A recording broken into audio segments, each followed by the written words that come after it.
日本无意间帮了我国大忙，我国30年的难题彻底解决，发生了什么？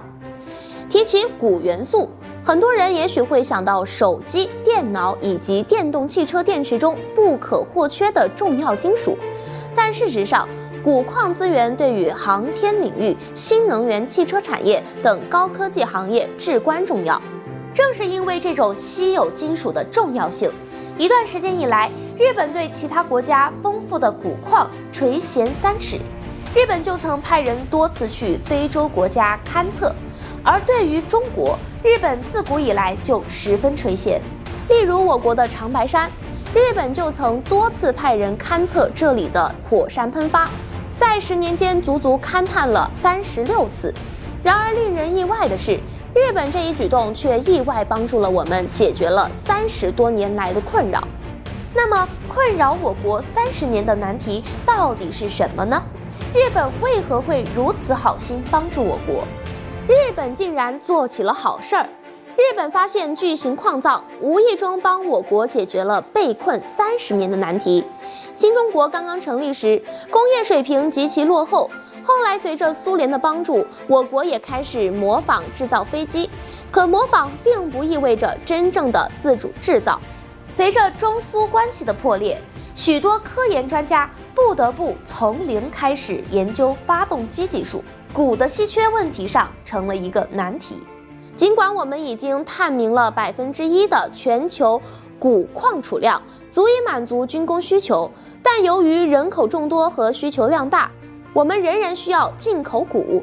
可是进口面临着美西方国家资源封锁和高额收购资金的难题，这个困扰我们数十年的难题一直没有解决。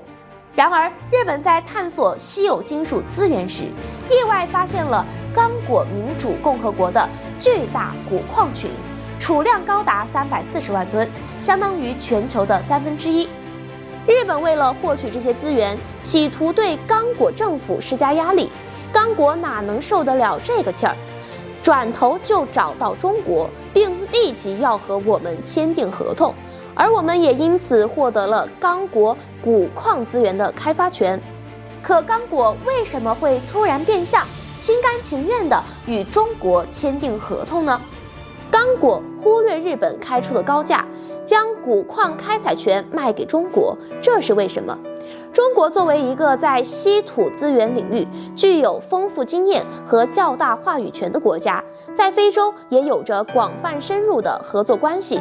与日本的突然示好不同，中国和非洲的关系早已是长久存在的了。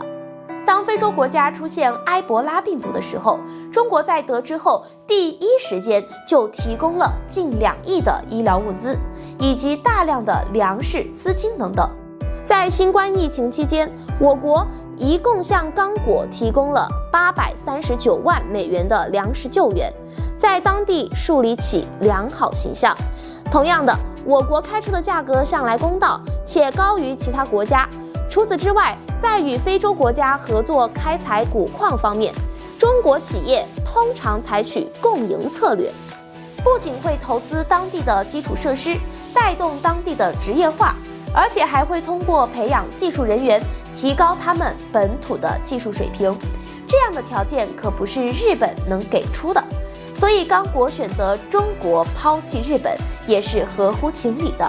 对此你怎么看呢？